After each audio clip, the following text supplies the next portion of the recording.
The late 2000s was the era of the retro revival, with solid generations, tons of classic games being uploaded to XBLA, and the new Super Mario Bros. Series putting this trend into full swing. However, the main thing that put this trend into effect, I'd argue, was the Wii Virtual Console. This journey starts us back at E3 2005, when the Wii was actually called the Revolution. Alongside the rest of the features was the backwards compatibility of it. Not only could the Wii just play GameCube, but would have NES, SNES, and N64 games available for download. Oh yeah, there was also a prototype of the Virtual Console, which honestly I think I prefer much more, the fact that it has 3D renders of the game boxes and consoles. Alongside the Wii U launching, the Wii Shop channel would also launch along with it. There were also WiiWare and Wii channels, but those are for another discussion.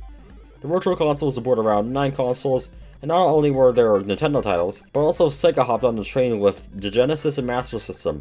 Also Neo Geo, Commodore 64, and even some arcade games were released. Now for the actual experience of playing these games, it was good enough. I mean, yeah, it didn't look the absolute best compared to modern emulation, and if you had a 16:9 TV, it would stretch the games. But hey, this was the Wii, and the ability to play these old games at all was incredible. There was a lack of the save feature and the ability to customize your controls. Well, there was kind of a save feature, but it wasn't really reliable. You kind of just exit the game and it would sometimes save. While the NES games allowed you to use the Wii remote on its side, anything above that required you to use the Wii Classic controller. Actually, in fact, if you own either the NES and SNES Classic controllers, you can plug those into the bottom of the Wii remote and it will work flawlessly. Prices for most of these games stayed within the $5 to $10 range. But what is weird is that Japanese exclusive games were put onto the service, but they cost more because they are imports, which makes no sense. A digital file is a digital file, but who knows. Also, certain Virtual Console games did have special features or small removals. For instance, Pokemon Snap allowed you to save photos to the Wii message board. Personally, the Virtual Console was one of my first ever memories of the Wii. I remember vaguely watching my brother trying to put in passcodes in the Metroid password screen, and I myself played a few Virtual Console games, mainly Mario 64, Mario Bros. Arcade, Star Fox 64, Legend of Zelda, and a few others which I vaguely remember. Now, my Wii is currently at a different house, and even then I can't capture AV footage, but I did try to recreate it the best I could on Dolphin. Honestly, replaying all these Virtual Console games for this video was such a nice nostalgia trip.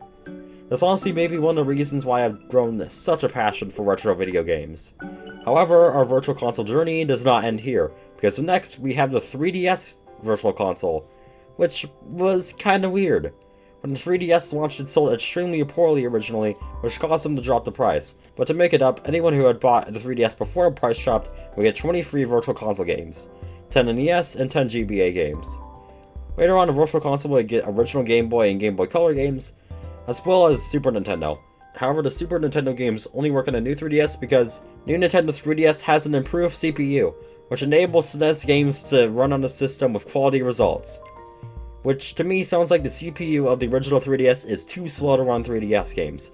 I really hope that isn't true, because if it is, then that is just pathetic. Especially since it got GBA working just fine, and GBA is similar to SNES power-wise. So I don't understand why these games couldn't be emulated, but whatever.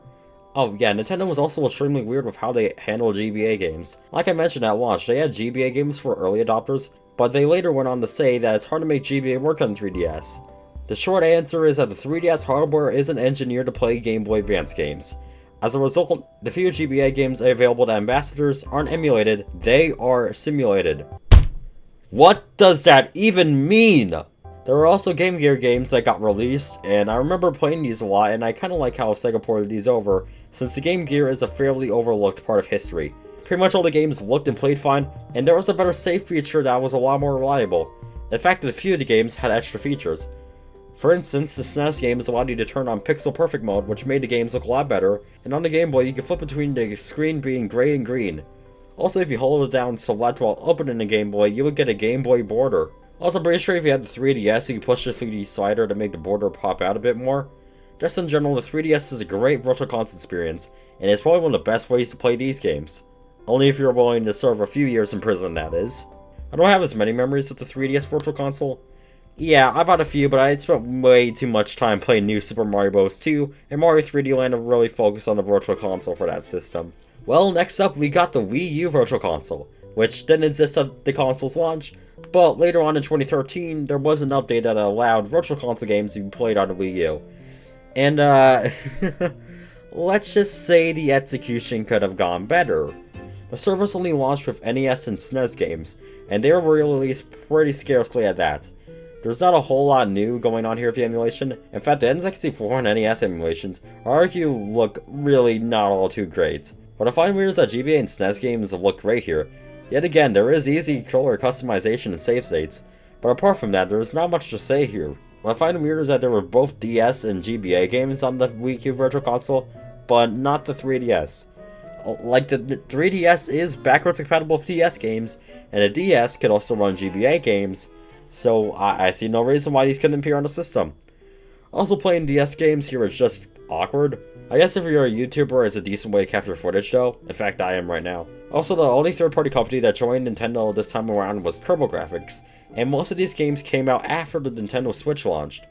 I don't know why this was even a thing to happen, but whatever. Honestly, I have no memories with any of the Wii U Virtual Console games. In fact, me recording them for this video is my first time I've even touched a Wii U Virtual Console. Honestly, it may be the main way I capture retro footage for games now, but that might just be because the Wii U gamepad is probably my favorite controller of all time. Well, after these three systems, the Virtual Console did not appear on the Switch.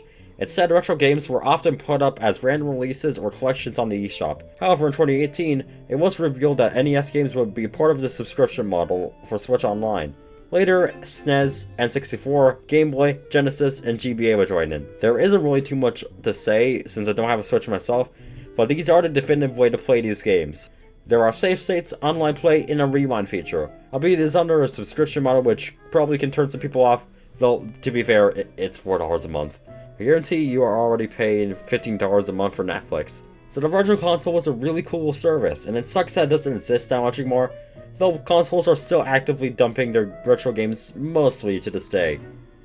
And I'd argue the Virtual Console was one of many reasons for that. The service is one of the reasons why retro gaming is still big 30 years later. So now I'm going to get back to playing Mario Party 2 for the N64 on the Wii U Virtual Console. Anyone want to join? Oh, wait, hold on, the Wii U Virtual Console didn't have online.